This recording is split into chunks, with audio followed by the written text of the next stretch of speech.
जगाला शांतीचा संदेश देणारे महाकारण तथागत सम्यक संबुद्ध भगवंताने निर्माण केलेला सद्धम्म प्रचार आणि प्रसार करणारा पूजनीय भिक्खू संघ यांना त्रिवार वंदन.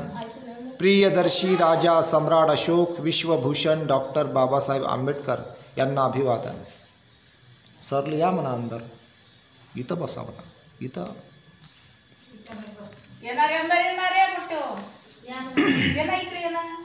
भगवान बुद्ध आणि त्यांचा धम्म तृतीय खंड त्यामधील घ धम्माला धम्मरूप येण्यासाठी त्याने सामाजिक भेदाने उत्पन्न झालेले निर्बंध नाहीसे केले पाहिजेत. धम्माला धम्मरूप येण्यासाठी त्याने सामाजिक भेदाने उत्पन्न झालेले निर्बंध नाहीसे केले पाहिजेत. धम्माला सद्धम्म रूप प्राप्त व्हावयाला धम्माला सद्धम्म रूप प्राप्त व्हायला त्याने माणसात भेद करणारे अडसर मोडून काढले पाहिजेत. पहा धम्माला किती पवित्र केला आहे बाबासाहेबांनी, सार काढलेला आहे पूर्ण. साधी गोष्ट नाही पण हे पहा काय म्हटलं गेलं, हे लाईन पहा किती महत्त्वाची आहे. धम्माला सद्धम्म, धम्म इतका चांगला आहे का त्याला अधिक सद्धम्म म्हटलेला आहे. सद्धम्म याच्यामध्ये सत्याच्या मार्गाने आरूढ असलेला परिपूर्ण. धम्माला सद्धम्म रूप प्राप्त व्हायला त्याने माणसात भेद करणारे अडसर मोडून काढले पाहिजेत. आता कोण मोडून काढले पाहिजेत हे महत्त्वाचं आहे. इथं पहा काय म्हटलं आहे, धम्माला सद्धम्म रूप प्राप्त व्हायला त्याने कोण, त्याने कोण, पहा धम्मच आहे तिथं, धम्मच ते अडसर मोडून काढून राहिला. त्याने माणसात भेद करणारे अडसर मोडून काढले पाहिजेत. आपण जे माणसं सगळेजण धम्म स्वीकारतात ना, लय जण वंदना करतात पण तरी आपसात पडत नाही. पहा किती मोठी अडचण आहे. वंदनाही करतात, पूर्ण गाथाही म्हणतात, रेग्युलर राहतात, सर्व करतात पण तरी आपसात पडत नाही. का? हा माणूस जे पाणी पिते तेच तोही पाणी पिते, हा माणूस जे अन्न खाते ते तोही अन्न खाते, हा माणूस जो सूर्य पाहते तोच सूर्य पाहते. धम्म पुस्तक जो तो वाचते तो हा पण तोच वाचते, तरी का पटत नाही बा? असं का असं? किती मोठा संशोधनाचा विषय आहे. भावाचं पटत नाही, कुठं बहिणीचं पटत नाही, सासू सुनेचं पटत नाही, आहे का नाही? बाप लेकाचं पटत नाही कुठं, आहे का नाही? किती मोठ्या अडचणी आहेत. वाद विवाद संकट, शेजाऱ्याचं पटत नाही कुठं. आपल्या गावामध्ये तसं नाही आहे. आपल्या गावात शेजाऱ्याचं पटते, भावाचंही पटते, बहिणीचंही पटते, सासू सुनेचंही पटते, काहीच भांडण नाही आहे. हे उत्तम मंगल आहे असंच म्हणा लागन, आहे का नाही? मग हा प्रश्न आहे, विचारलं तुम्हाला मी, असंच म्हणू लागेल ना मला? हा प्रश्न आहे का नाही? तर हे उत्तम मंगल आहे हा प्रश्न आहे. कारण खोटंही बोलता येत नाही, आहे का नाही? खरं आहे तर खरंच बोलू लागन, तर खरं बोललं तर मग राग येते, मग असा प्रश्न उपस्थित करावा लागन, आहे का नाही? मग हे उत्तम मंगल आहे हा प्रश्न आहे. पुढे आदर्श समाज कोणता? ब्राह्मणांच्या मते वेदामध्ये ध्येय रूप समाजाची व्याख्या आहे. आदर्श समाज कोणता? ब्राह्मणांच्या मते वेदामध्ये ध्येय रूप समाजाची व्याख्या आहे. आणि वेद हे स्वतःप्रमाणे असल्यामुळे वेदप्रणीत आदर्श समाज हाच एकमेव माणसाने मान्य करण्यासारखा आहे. ब्राह्मणांच्या मते बोला, वेदप्रणीत आदर्श समाज म्हणजे चातुर्वर्ण्य. वेदप्रणीत आदर्श समाज म्हणजे चातुर्वर्ण्य. वेदानुसार अशा समाजाने 3 अटी पाळल्या पाहिजेत. पहा जे वेद मानतात त्यानं 3 अटी पाळल्या पाहिजे. मग तुम्ही का असे ना? तुमच्यामध्ये जर कोणी वेद पाळत असेल त्याने 3 अटी पाळल्या पाहिजेत. कोणत्या? पहिली अट म्हणजे ब्राह्मण, क्षत्रिय, वैश्य आणि शूद्र असे त्या समाजात 4 वर्ण असले पाहिजेत. हे पाळलं पाहिजे जे वेद मानतात. या वर्गाचे परस्पर संबंध क्रमिक विषमतेच्या तत्वावर आधारलेले असले पाहिजे. विषमतेवर आधारलेले असले पाहिजेत. हे त्यांना मानावं लागेल जे वेद मानतात. दुसऱ्या शब्दात सांगावयाचे म्हणजे हे सर्व समान असता कामा नयेत. समान असता कामा नयेत म्हणजे जे वेद आहेत, जे वेदाला मानतात ते समान असता कामा नयेत असं त्याचं तरतूद आहे. ते समान असता कामा नयेत, तर प्रतिष्ठा, अधिकार आणि विशेष हक्क यांच्या प्रमाणात ते एक दुसऱ्यांवर अशा रीतीने आधारलेले असले पाहिजेत. एक दुसऱ्यावर आधारलेले असले पाहिजेत. ब्राह्मण हे सर्वांच्या वरती, क्षत्रिय त्यांच्या खाली, पण वैश्याच्या वरती, वैश्य क्षत्रियांच्या खाली, परंतु शूद्राच्या वर आणि शूद्र हे सर्वांच्या खाली. अशी रचना वेद प्रणीत आहे. शूद्र सर्वांच्या खाली. चातुर्वर्ण्याचा दुसरा विशेष म्हणजे प्रत्येक वर्गाने त्याला विहित असाच व्यवसाय केला पाहिजे. जो व्यवसाय नेमलेला आहे तोच त्याने केला पाहिजे असं ते म्हणतात. ब्राह्मणांचा व्यवसाय म्हणजे अध्ययन, अध्यापन आणि धार्मिक संस्कार करणे हे आहे. अध्ययन आणि अध्यापन आणि धार्मिक संस्कार करणे हा ब्राह्मणांचा अधिकार आहे त्यानुसार. पण संविधानानुसार काय झालं? मास्तर सगळेच झाले. आता मास्तर सगळे झाले. हा अधिकार संविधानाने दिला, पहिले नव्हता. याच्यावर विचार झाला पाहिजे. त्यानंतर आहे क्षत्रियांचा शस्त्र धारण करणे आणि युद्ध करणे.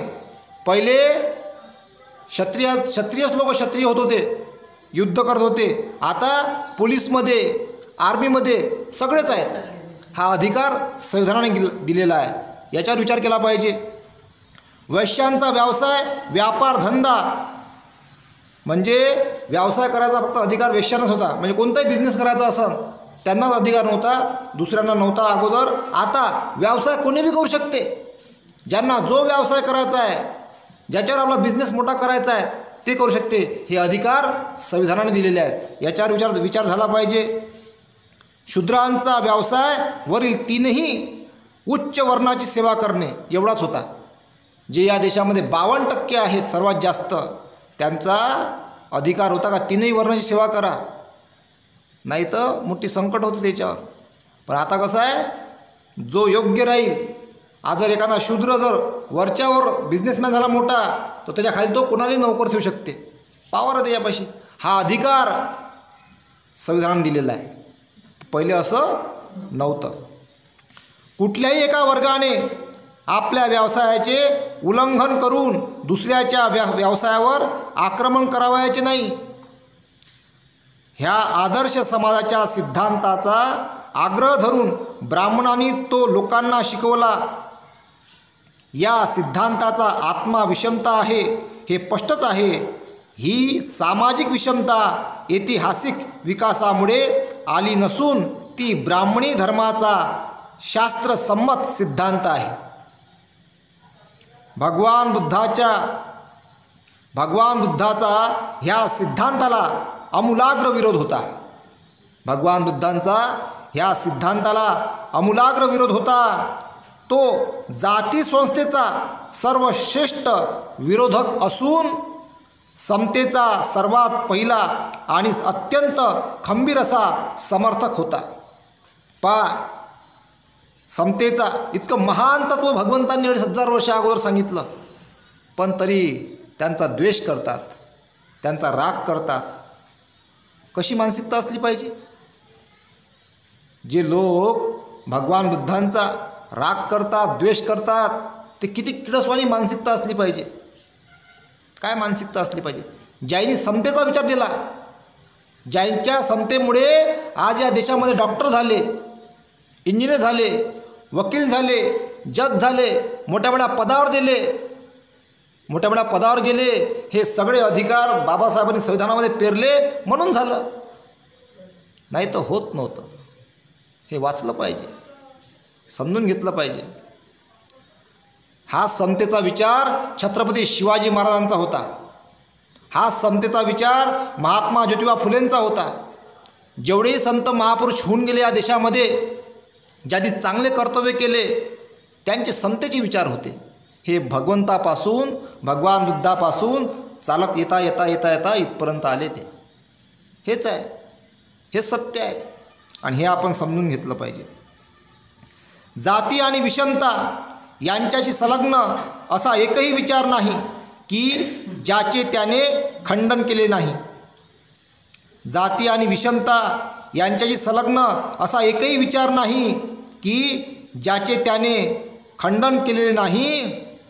या मुद्द्यावर भगवान बुद्धाला ब्राह्मणांनी पुष्कळच आव्हान दिले. खूप त्रास दिला त्यांना, तरी ते खंबीर राहिले. पुष्कळच आव्हान दिले, परंतु बुद्धाने त्या सर्वांना पूर्णपणे गप्प बसविले.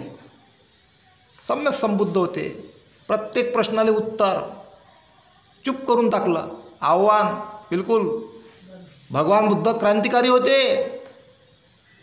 भगवंत शांतही होते आणि क्रांतिकारी होते. त्यांची सम्यक क्रांती होती. ध्यान आणि ज्ञान हे त्यांच्यापाशी परिपूर्ण होतं. जेव्हा ते ध्यानात बसायचे तेव्हा ते ध्यानात बसायचे, जेव्हा बोलायचे तेव्हा सगळ्यांना चूप करून टाकायचे, प्रत्येक प्रश्नाला उत्तर द्यायचे. त्यांची सम्यक क्रांती हे पण आपण लक्षात घेतली पाहिजे. भगवंतांना फक्त आपण ध्यानस्थच बघतो सर्वात जास्त. मग हे सगळे विचार कुठून आले? बोलले भगवंत, जेव्हा जेव्हा चर्चा झाल्या बोललेत. हा भाग आपल्याला दाखवला जात नाही, म्हणून तो भागही आपण समजून घेतला पाहिजे. म्हणून त्यांचं ध्यान जितकं आवश्यक आहे तितकं त्यांची हे सम्यक क्रांती, त्यांचे विचार जनजनपर्यंत पोचवणं हे सुद्धा आवश्यक आहे. अश्वलायन सुत्तात एक कथा आली आहे. एकदा ब्राह्मणांनी आपल्यापैकी अश्वलायन नावाच्या पुरुषाला बुद्धाकडे जाऊन त्याच्या जात आणि विषमता या मतांविषयी वाद घालण्यास प्रवृत्त केले. अश्वलायन भगवान बुद्धाकडे गेला आणि त्याने ब्राह्मणाचे श्रेष्ठत्व प्रस्थापित करणारा पक्ष मांडला. कोणता पक्ष मांडला? ब्राह्मण श्रेष्ठ आहे बा, हा पक्ष त्यांनी मांडला. तो म्हणाला, हे गौतमा, ब्राह्मण असे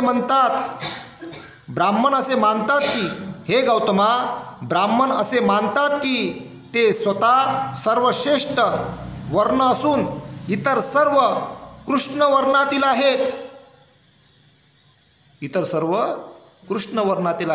आता कृष्ण वर्ण म्हणजे काळं आहे का नाही?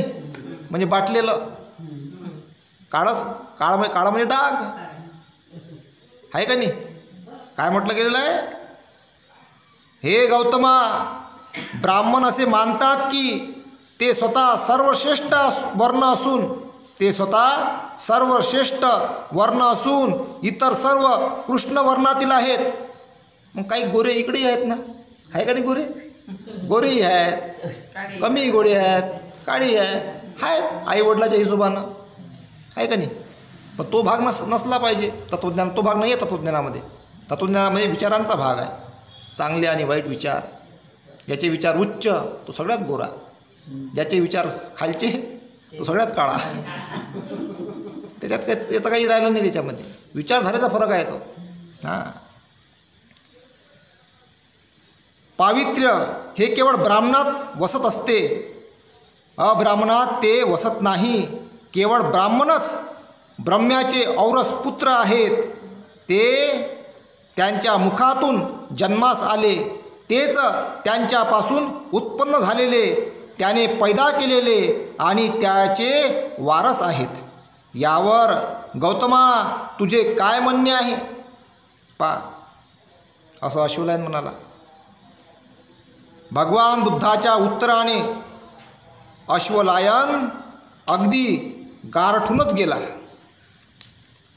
भगवान बुद्धाच्या उत्तराने अश्वलायन अगदी गारठूनच गेला. भगवान बुद्ध म्हणाले, अश्वलायना, ब्राह्मणांच्या ब्राह्मण्या ह्या ऋतुमती होत नाहीत काय? किती सोपा प्रश्न आहे. ऋतुमती म्हणजे बाबू त्यांना होत नाही का? बाळ. चांगला शब्द वापरलो आपण. भगवंत म्हणतात, अश्वलायना, ब्राह्मणांच्या ब्राह्मण्या ह्या ऋतुमती होत नाहीत काय? त्या गर्भधारणा करीत नाहीत काय? त्या बाळंत होऊनच मुलाला जन्म देतात ना? असे प्रश्न केले. असे असूनसुद्धा, म्हणजे स्त्रीपासून जन्मास येऊनसुद्धा तू जे काही म्हणतोस ते सर्व ब्राह्मण खरे मानतात का? असा प्रश्न केला भगवंतांनी. अश्वलायना निरुत्तर झाला. अश्वलायन निरुत्तर झाला. भगवान बुद्धाने अश्वलायनाला पुढे दुसरा प्रश्न विचारला. अश्वलायना, समज एखाद्या क्षत्रियाने ब्राह्मण स्त्रीशी संभोग केला तर काय जन्माला येईल? काय जन्माला येईल? चतुष्पाद प्राणी येईल की मनुष्य प्राणी येईल? चतुष्पाद प्राणी येईल की मनुष्य प्राणी? अश्वलायनाने काहीच उत्तर दिले नाही. नैतिक विकासाच्या शक्यतेसंबंधी बोलायचे तर ह्या देशात केवळ ब्राह्मणांच्याच अंतकरणात द्वेष आणि दुरिच्छा यापासून दूर असलेली प्रेमभावना उत्पन्न होईल की इतर वर्णीयांच्याही हृदयात ती उत्पन्न होईल? अश्वलायन म्हणाला, चारही वर्णाच्या अंतकरणात प्रेमभावना उत्पन्न होऊ शकतात.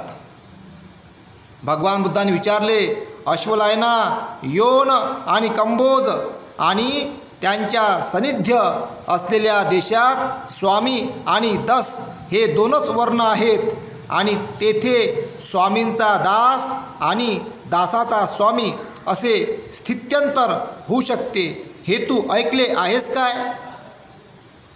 अश्वलायनाने उत्तर दिले, होय, मी ऐकले आहे.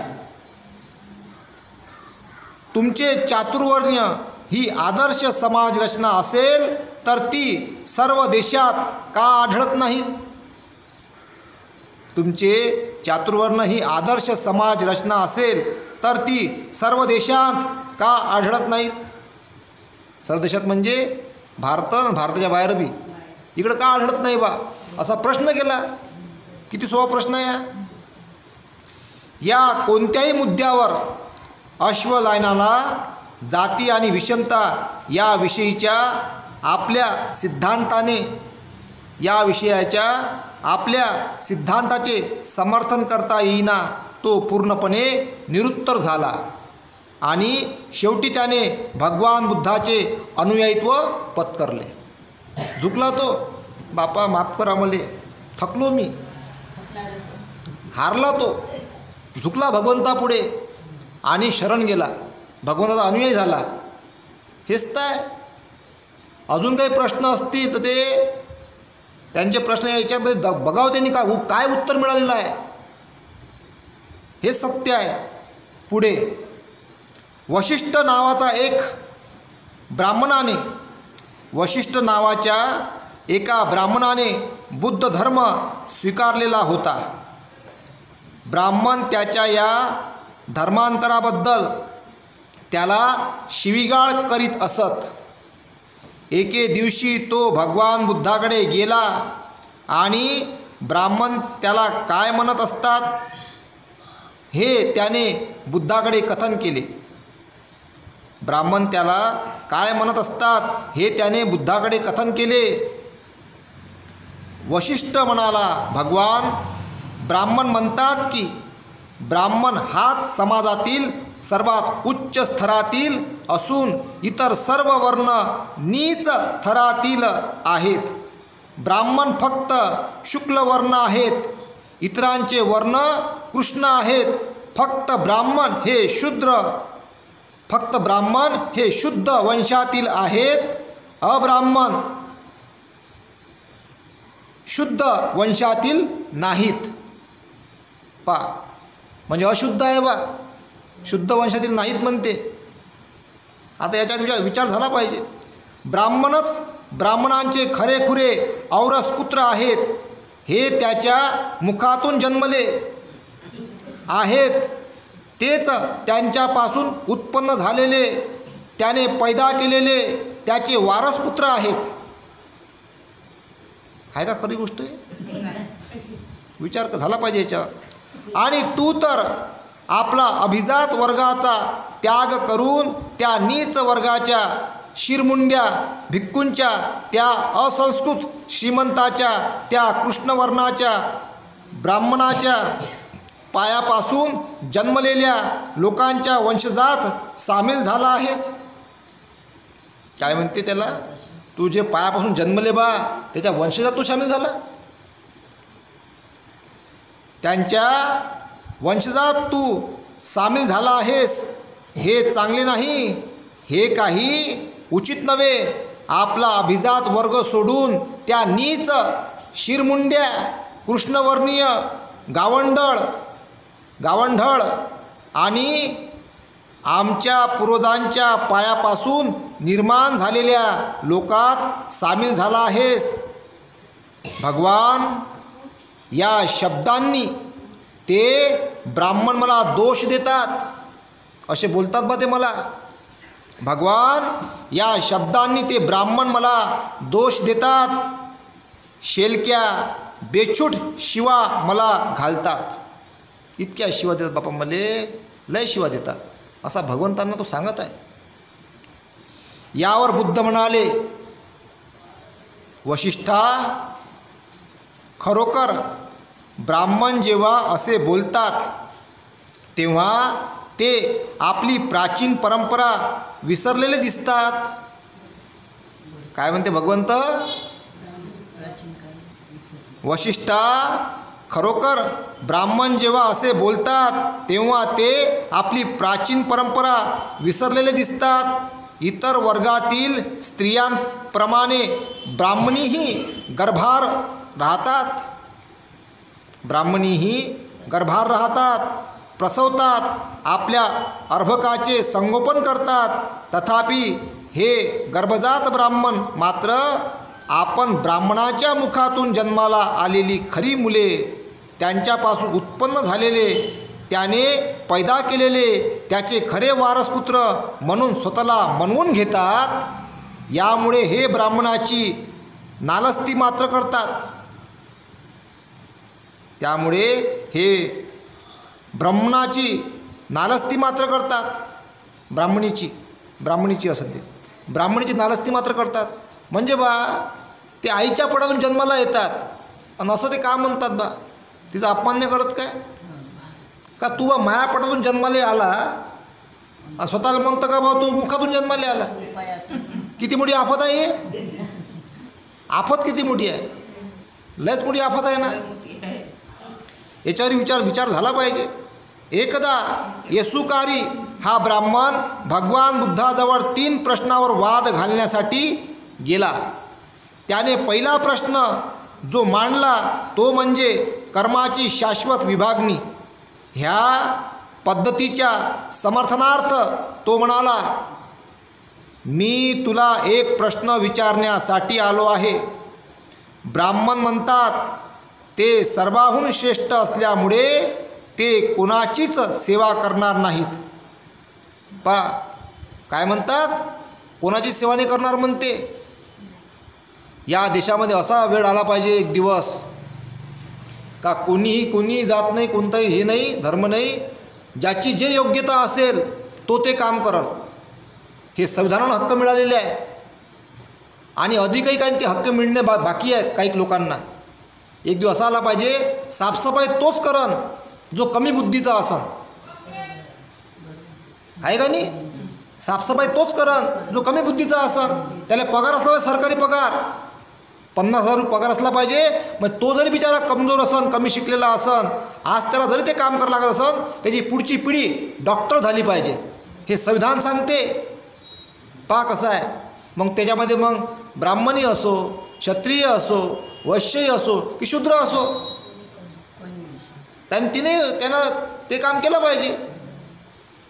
पण आता ज्या वेळेस बाबासाहेब मोठ्या पदावर गेले होते त्यावेळेस ब्राह्मण चपराशी होता तिथं, तर त्याला बाबासाहेबांना फाईल द्यायला लाज वाटत होती. हा इतिहास आहे. पाणी नाही पाजलं, त्रास दिला, हा इतिहास आहे. म्हणजे खालचा माणूस वर चालला त्याच्यानुसार बाबासाहेब प्रकांड पंडित होते, पण त्यांच्यानुसार का जो वर्णामध्ये नाही आहे, एकदम वर्णाच्या बाहेर, ज्याला कुठल्याही प्रकारचा अधिकार नाही, म्हणजे सेवा करण्याचे अधिकार नाही नव्हता आपल्याला. बघा इतक्या बाहेरचे, आणि तरी या देशाची घटना किती अन्याय सहन केला आपण. ज्याला वर्णामध्ये स्थान नाही, ज्याला कुठल्याच प्रकारचा अधिकार नाही, ज्याला खाली मुंडकं टाकून चालावं लागत होतं, भयंकर अन्याय, भयंकर अत्याचार, म्हणजे कुठल्याही प्रकारची मुभा नाही, प्रत्येक क्षणाला 24 तास गुलामगिरी, अशा याच्यातला माणूस या देशाचं संविधान लिहिते. कसं पटणार आहे त्यांना? कसं पटणार आहे? लागत आहे ना गोष्ट. 70 वर्षात घाबरले, 70 वर्षामध्ये घाबरले, आणि 3000 वर्षापासून या देशाला ज्यांनी गुलामी केली, गुलाम बनवून ठेवलं होतं, ते 70 वर्षात घाबरले. का बा? इथला ओबीसी, इथला आदिवासी, इथला प्रत्येक जाती धर्मातला माणूस हा डॉक्टर बनत आहे, इंजिनियर बनत आहे, आमदार बनत आहे, खासदार बनत आहे. आरक्षणामुळे त्यांना आता पोटामध्ये झुमून राहिलं, पोटात झुमत आहे. इथला ओबीसी, एससी, एसटी, इतर मुलं मुली डॉक्टर बनत आहे, वकील बनत आहे, जज बनत आहे, इंजिनियर बनत आहे, मोठ्या मोठ्या पदावर जात आहे. जे गुलाम होते पहिले ते आता मोठ्या मोठ्या पदावर जात आहे. हे त्यांना पटून नाही राहिलं आता, पण ते जास्त बोलून दाखवत नाही. पण ते स्लो मोशन पॉयझन, ते हळूवार तुम्हाला कमजोर करत आहेत, हे दिसत आहे, हे लक्षात येऊन राहिलं. याला थांबवलं पाहिजे. स्लो मोशन पॉयझन जे देत आहे तुम्हाला, त्याला म्हणतात सरकारी यंत्रणा कमजोर करणे, खाजगीकरण वाढवणे, शाळा बंद पाडणे. म्हणजे गरीब अधिक गरीब झाला पाहिजे. तुमच्यापाशी खाजगीकरण वाढलं, पैसेच नसणार तर काय शिकवसाल? सरकारी शाळा बंद, खाजगी शाळेमध्ये पैसे पाहिजे. आई म्हणून मला शिकायचं आहे, पोरगं म्हणून, मायबाप म्हणून बाबू आपण गरीब आहो, शिकू शकत नाही, असाच राह. म्हणून सरकारी शाळा, सरकारी यंत्रणा, सरकारी विभाग, मग तो कुठलाही असो, हा बंद होता कामा नये. त्याला जिवंत ठेवण्यासाठी आपण लढलं पाहिजे. संविधानाने हा आपल्याला दिलेला अधिकार आहे. आपण कायदेशीर मार्गाने लढलं पाहिजे आणि त्यात ते आपले हक्क अधिकार आपण मिळवले पाहिजे. पुढे इतर सर्व वर्ण सेवा करण्यासाठी जन्मास आले आहेत. हे गौतमा, सेवा ही 4 वर्णात विभागलेली आहे. ब्राह्मणांची सेवा, क्षत्रियांची सेवा, वैश्यांची सेवा आणि शूद्रांची सेवा. शूद्राची सेवा दुसरा शूद्रच करणार, दुसरे कोण करणार? शूद्रांची सेवा शूद्रच करणार, दुसरा म्हणजे ते कमी जास्त असते ना, आम्ही भारी तुम्ही कमी, एकामेकाची सेवा करत राहा. गुलाम गुलाम राहत राहा, गुलामाचं दोऱ्या बांधून मुंडकं हलवत राहा आणि चालत राहा, खाली मुंडकं टाकून जगत राहा, आमच्या वर जाणार नाही, अशी व्यवस्था होती. आता जे बदल आहे, जे पदं भेटलेले आहेत, कोणी मास्तर आहे, कोणी वकील आहे, कोणी जज आहे, कोणी मोठ्या पदावर गेलेले आहेत. आता हक्कानं पाणी प्यायला भेटते. पहिले पाणी प्यायला तर मारत होते, अपमान सहन करावा लागत होता. आता हे सगळं अधिकार मिळाले हे भारताच्या संविधानामुळं. याची जाण असली पाहिजे. कोणीही वरून कोणी आला नाही, हे अधिकार भारताच्या संविधानाने दिलेले आहेत. हे जाण, हे समज असणं, ज्याला समज आहे त्यालाच बुद्धी आहे. आणि ज्याला ही समज नाही त्याला बुद्धी नाही असं समजावं, असंच समजावं. भगवान बुद्धाने त्याच्या प्रश्नाला एक प्रश्न विचारून उत्तर दिले. ब्राह्मणांनी केलेले ही सेवेची चतुर्विध विभागणी सर्व जगात मान्य आहे का? काय म्हटलं भगवंतांनी? भगवान बुद्धाने त्याच्या प्रश्नाला एक प्रश्न विचारून उत्तर दिले. ब्राह्मणांनी केलेली ही सेवेची चतुर्विध विभागणी सर्व जगात मान्य आहे का? माझ्या संबंधी विचारशील तर मी सर्व सेवा धंदा करायची किंवा न करावयाची यापैकी कशाचाच आग्रह धरीत नाही. सेवेचा परिणाम आपणाला वाईट बनविण्यात होत असेल आणि चांगले बनविण्यात होत नसेल तर ती सेवा करू नये. काय म्हणते भगवंत? जर सेवा तुम्हाला वाईट बनवत असेल, चांगलं बनवत नसेल तर ती सेवा करू नये म्हणते. जी सेवा तुम्हाला वाईट बनवत असेल, वाईट गुलाम, ती सेवा करू नये म्हणते. आणि जी सेवा तुम्हाला स्वतंत्र, समता, स्वातंत्र्य, बंधू, न्यायमूलक असेल ती सेवा करा म्हणते. आता कोणती सेवा गुलामाची आहे आणि कोणती सेवा समतेची आहे याच्यावर विचार झाला पाहिजे.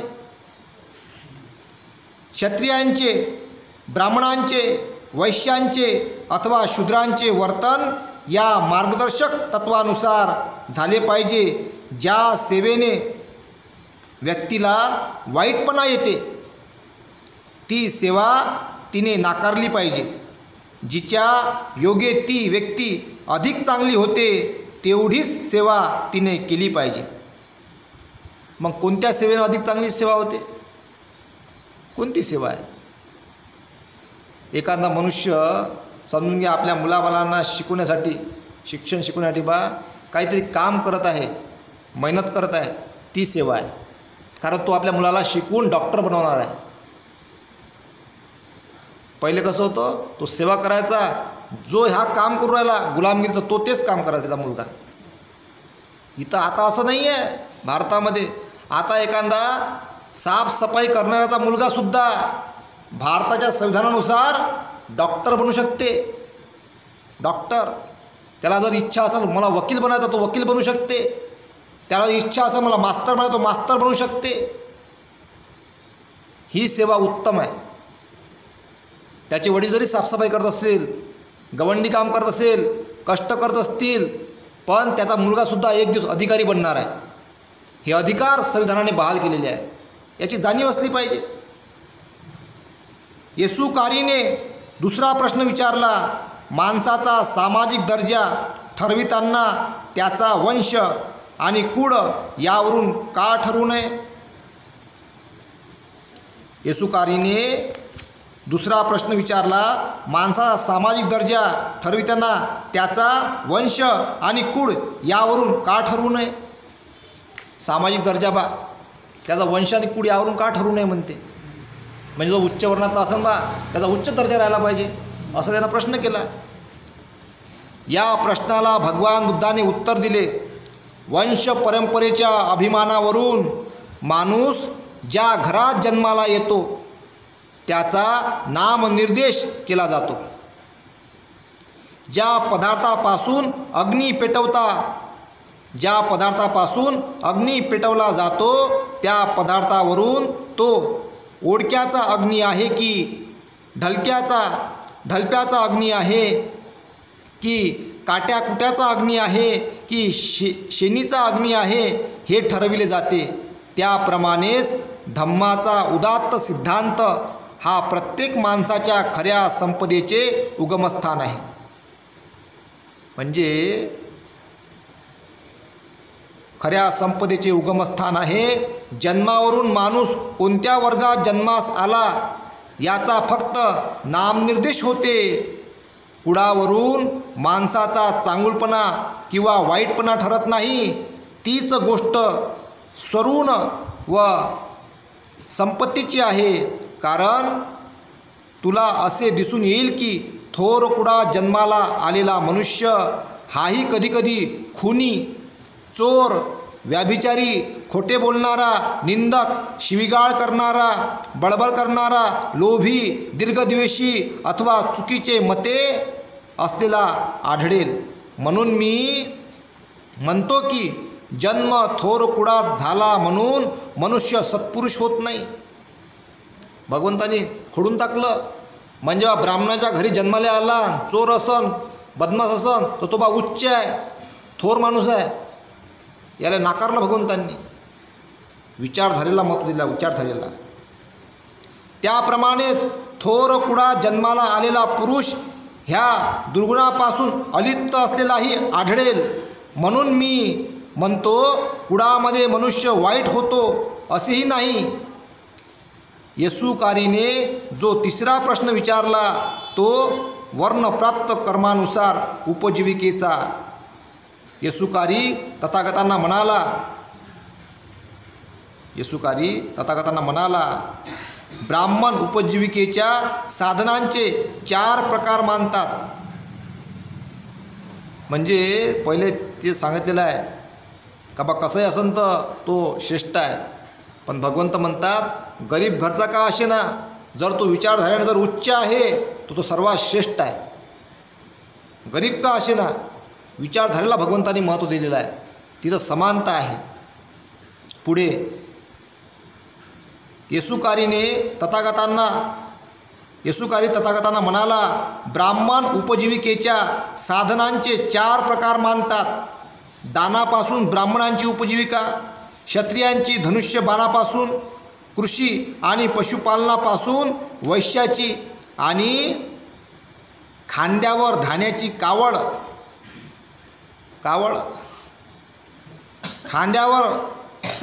कावड वाहून नेण्याने शूद्रांची. जर या 4 पैकी कोणीही एकाने आपला व्यवसाय सोडून दुसऱ्याचा व्यवसाय स्वीकारला तर त्याने ते करू नये, ते केल्यासारखे होते. असे करणे म्हणजे रक्षकाने परक्याच्या धनाचा अपहार करण्यासारखे आहे. यावर श्रमण गौतमाचे मत काय आहे? बा म्हणजे त्याचं म्हणणं आहे का बा प्रत्येकानं बा आपापल्या वर्णातच काम केलं पाहिजे. भगवंत काय म्हणतात इथे, ब्राह्मणांचे हे वर्गीकरण सर्व जगास मान्य आहे काय? बुद्धाने विचारले. भगवंतांनी विचारलं, ब्राह्मणाचे हे वर्गीकरण सर्व जगास मान्य आहे काय? म्हणजे जे जग आहे, बाकीचे देश आहे बा, तिकडे मान्य आहे काय? येसुकारीने उत्तर दिले, नाही. वशिष्ठाला भगवान बुद्धाने सांगितले, उच्च कुळात जन्म घेण्यापेक्षा जीवनात उच्च आदर्श असणे हे महत्त्वाचे आहे. उच्च आदर्श, उच्च विचार, उच्च शैली, धम्मानुसार याला भगवंतांनी महत्त्व दिलेलं आहे. भगवंत म्हणतात, उच्च कुळात जन्म घेण्यापेक्षा जीवनात उच्च आदर्श असणे हे महत्त्वाचे आहे. जाती, विषमता, उच्चता, कनिष्ठता हे भेदभाव असूच शकत नाहीत, सर्व सारखेच आहेत,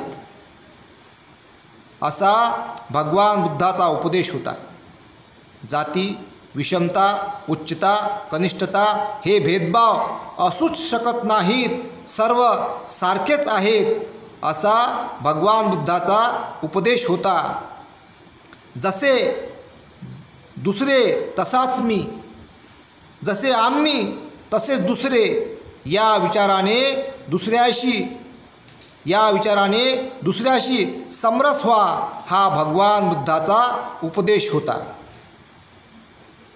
समान, सगळे समान आहे भगवंत म्हणतात. आता इथं प्रश्न निर्माण हा होते का भगवंताने समान म्हटलं, मग कलेक्टर साहेब आहे, मोठे अधिकारी आहेत, यांना सलामी का ठोका लागते? हा प्रश्न काही जण मनात पडत ना, आहे का नाही? तर इथं पहिले ते असमानता होती का ब्राह्मणच हा श्रेष्ठ राहील. आता असं नाही आहे. शूद्र जरी मोठा अधिकारी झाला आणि ब्राह्मण जर त्याच्या खाली जर हवालदार असन तर ब्राह्मण हवालदार हा शूद्र अधिकाऱ्याला काही सलामी ठोकन. हे अधिकार संविधानाने बहाल केलेले आहे. सिस्टीम आहे ते संविधानाची बनलेली. पहिले असं नव्हतं. आज शूद्राचा, अतिशूद्रा म्हणजे मोडतात हे सर्व लोक अधिकारी असतील मोठे मोठे, याच्या खाली जर वरच्या वर्णातले असेल तरी ते यांना सलामी करतात. हे अधिकार संविधानाने दिलेले आहे. हेच तर भगवंतांनी 2500 वर्षा अगोदर मोडून काढलं. संघामध्ये सगळ्याला प्रवेश देऊन, संघामध्ये प्रत्येकाला प्रवेश. हेच तर भगवंतांनी समानता निर्माण केली, म्हणून तर समानता येते. आणि हेच अधिकार सर्व समता, स्वातंत्र्य, बंधुत्वाचे, न्यायाचे अधिकार सर्व संविधानामध्ये आहेत. आणि म्हणून 70 वर्षामध्ये घाबरलेत. आणि म्हणून संसद, कार्यपालिका, न्यायपालिका, मीडियामध्ये कब्जा करून बसलेले आहेत. सोडायचे नाही अधिकार.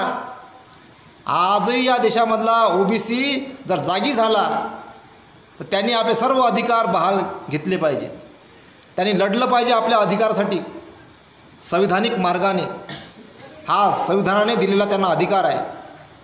त्यांनी आपले 52% संख्या संसद, कार्यपालिका, न्यायपालिका आणि मीडिया इथे पोचवली पाहिजे.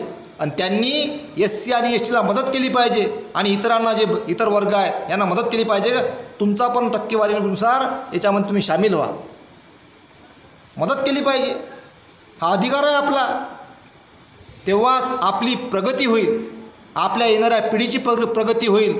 आणि तेव्हाच तुम्ही या देशामध्ये राज्य कराल. आज नाही काय, जे बा थोडेफार तिथं पोचलेले आहेत हे भारताच्या संविधानाची देण आहे. 70 वर्षामध्ये घाबरलेत. अधिक जर 70 वर्ष जर अधिक संविधान सुरक्षित जर व्यवस्थित राहिलं तर तुम्ही अधिक तिथं पोचाल.